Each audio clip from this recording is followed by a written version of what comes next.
Our deepest fear is not that we are inadequate. Our deepest fear is that we are powerful beyond measure. It is our light, not our darkness, that most frightens us. Your playing small does not serve the world. There is nothing enlightened about shrinking so that other people won't feel insecure around you. We were all meant to shine as children do. It's not just in some of us, it's in everyone. And as we let our own light shine, we unconsciously give other people permission to do the same. As we are liberated from our own fear, our presence automatically liberates others. Racism. What is it? Where do we see racism? Is it on UK's campus? These are all questions that went through our head as we decided our stance on the issue. The ultimate question, though, is how can we reduce the problem? Well, we decided that in order for us to change the face of racism, we must first change our own views. We need to change our way of thinking before we can ask others to change theirs. It is up to our generation to find a way to fulfill our social needs by bridging the gap between races. As humans, it is important for us to feel accepted, wanted, and welcomed. In order for this to happen in interracial environments where we live and work in every day, we must overcome a fear of race, a disdain of differences, and accept and celebrate diversity. On a very close-to-home basis, we see racism occur on campus. Listen to what our peers have to say about racism. Do I think racism exists on campus? I would say yes. I think racism probably always exists in most situations.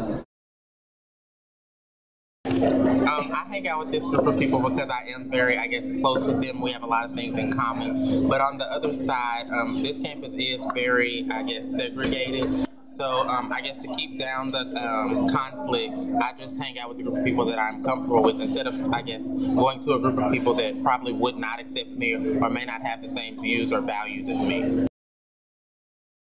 On campus, we see many segregated organizations that seem to exclude others, but instead are misunderstood. From Greek Life to Mr. and Mrs. Black UK, we see the racial divide. Step shows like Stompapalooza and Greek Sing are examples of the gap between races. They are traditions in their organizations, and trying to change them might cause tensions. However, these traditions can be altered to accept all races equally. When and where? When and where? My freshman year, there were a lot of controversy with the election because that was the first time that the United States had ever had an African-American president.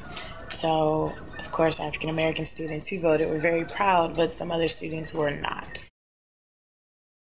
Just a little bit about it. I was in a class and try to talk to some people. The first time they'll be okay, but the second time, because I'm not very good at English, they just kind of stop talking to me. Some ways we can bridge the gap is by allowing students to take a core class that enriches their cultural diversity. It would allow them to expand their knowledge on other cultures beside their own. On a more personal level, you need to decide if you are willing to step outside your comfort zone and accept others for who they are instead of the color of their skin. You have the choice to decide what impact you will make. How will you make a difference? It's gonna be a long, long journey. It's gonna be an uphill climb. It's gonna be a tough fight. It's gonna be some lonely nights. But I'm ready to carry on.